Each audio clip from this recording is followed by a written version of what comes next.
இன்றே டவுன்லோட் செய்து உங்கள் ஃபேவரட் ஷோக்களை என்ஜாய் பண்ணுங்க. என்னடா மனுஷன் இப்படி சாஞ்சிட்டாரு? நான் தான் சொன்னேன்லக்கா, காலையில நல்ல பயமூர்த்தி விட்டுட்டேன்.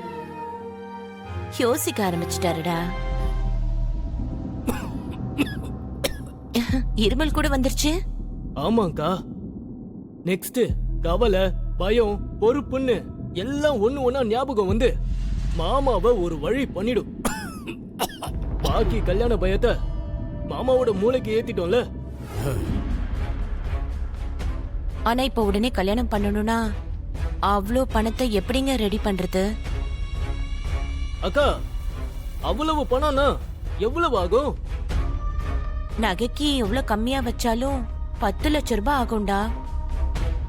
ஆ, எப்படியும் கல்யாணத்தை நம்ம தான் பண்ணணுங்கிறதுனால சிம்பிளா பண்ணணும்னு நினைச்சாலும் 10 லட்சம் ரூபாய் ஆகும்டா. அப்புறம் மத்த செலவு, மாப்பிள்ளைக்கு ஏதாவது போடணும்னா எல்லாம் சேர்த்து இன்னும் 5 லட்சம் ரூபாய் ஆகும்டா. மொத்தத்துல அப்படி இப்படின்னு 30 லட்சம் ரூபாய் ஆயிடும்டா. என்னக்கா 30 லட்சமா? அவ்வளவு பணத்துக்கு நம்ம எங்க இருந்துக்கா போறது? அந்த அளவுக்கு செலவு பண்ணலனா ஏதோ 2ஆம் தாரமோ இல்ல ஏதாவது கிழவனுக்கு தான் கல்யாணம் பண்ணி கொடுக்கணும். ஆனா நம்மளே நம்ம பொண்ணோட வாழ்க்கைய எப்படிடா கெடுக்க முடியும்? அக்கா, என் கிட்னிய ஒண்ணு வித்தாவது சரி, பாக்கிக்கு நல்ல இடத்துலயா சம்பந்தம் பார்க்கலாம்க்கா. 2ஆம் தாரமாவோ கிழவனுக்கோ கொடுத்து பாக்கி கழுத்த அறுக்க வேண்டாம்க்கா. என்னங்க அப்படி பார்த்துட்டு இருக்கீங்க? இவன் என்ன இப்படி எல்லாம் பேசுறான்னா? இவன் முன்ன மாதிரி எல்லாம் இல்லங்க, ரொம்ப மாறிட்டான். வேணும்னா பாருங்க பாருங்க.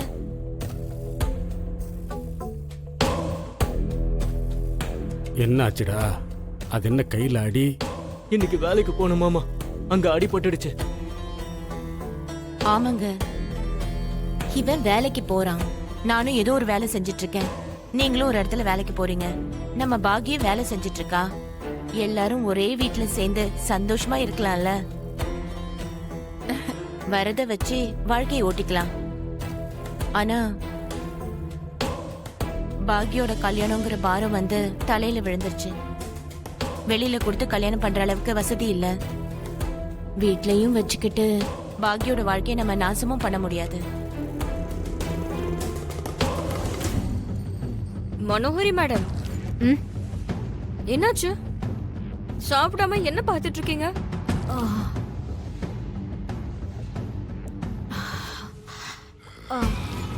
ஒன்னே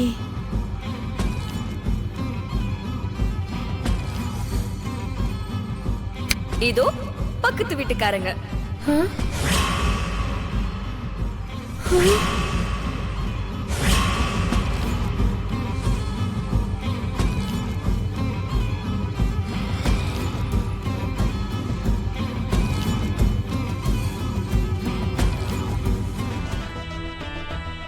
அம்மா, உங்ககிட்ட அர்ஜென்ட்டா பேசணும். சாப்பிட்டு அப்புறம் பேசலாம். போ.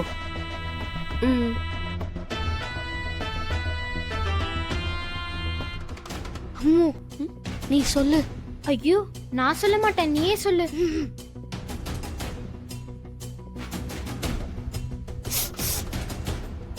நீங்க சொல்லுங்க.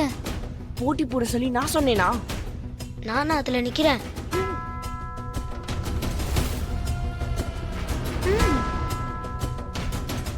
என்ன குழந்தைங்க அவர்கிட்ட ஏதோ பேசணும்னு நினைக்கிறாங்க, ஆனா சொல்ல முடியல போல இருக்கே. ஏதோ சொல்லணும்னு ட்ரை பண்றீங்க போல இருக்கு.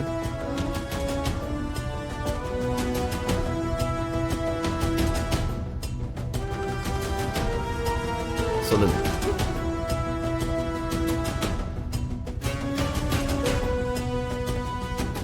யாருகிட்டப்பா பேசிட்டு இருக்க? யார் என்கிட்ட பேசணும்னு நினைச்சு பேசாம சைலண்டா தலை குனிஞ்சு உக்காந்துருக்காங்களோ அவங்க கிட்ட பேசிக்கிட்டு இருக்கேன்.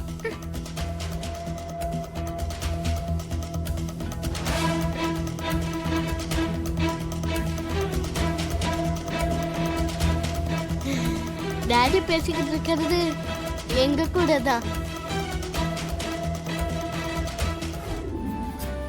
சூப்பர்டா குட்டிமா. ஆஹா. ஆமா என்ன நீங்களா இவ்ளோ பாஷாட்டி காமிக்கிறீங்க?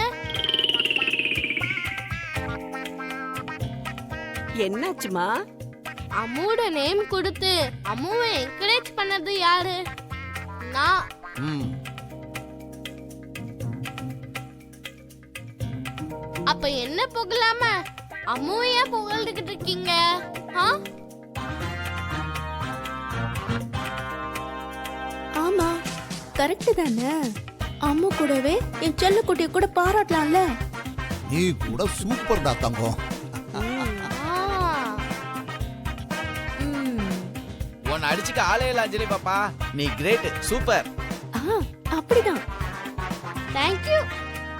என்னமோ எல்லாம் உங்க அன்பு. அம்மாடி.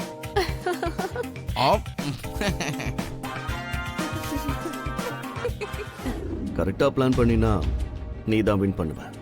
Okay daddy. ம். டாட். ம். அம்மு என்ன பண்ணணும் எப்படி பண்ணணும்னு நான் ஆல்ரெடி பிளான் பண்ணிட்டேன். அம்முவை ஸ்கூல் லீடரா ஆக்குற வரைக்கும் நான் கண்டிப்பா தூங்கவே மாட்டேன். அம்மாடி. அஞ்சலி பாப்பா, அஞ்சலி பாப்பா, அன்னைக்கு அப்படிதான் எக்ஸாம் எழுதணும் தூங்காம எங்க எல்லாரையும் டென்ஷன் பண்ணில. அது மட்டும் வேண்டாமா?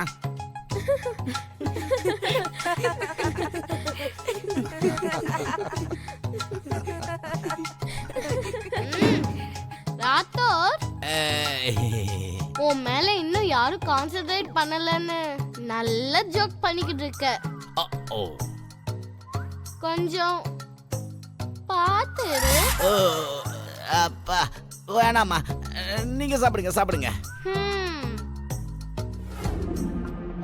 மனோகரி, இந்த மாதிரி விஷயத்துல பார்ட்டிசிபேட் பண்றதுனால லைஃப்ல நிறைய விஷயங்களை கத்துக்கலாம். ஜெயிச்சா லீடர்ஷிப் குவாலிட்டிஸ் வரும். தோத்தா லெசன்ஸ் கூட ஃபெயிலியர்ஸை எப்படி அக்செப்ட் பண்ணிக்கிறதுன்னு தெரியும்.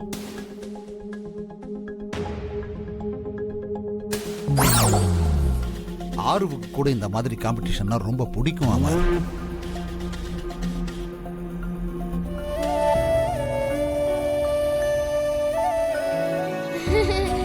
ஆமா நான் அப்படியே அம்மா மாதிரி தானே பாட்டி. இல்லம்மு.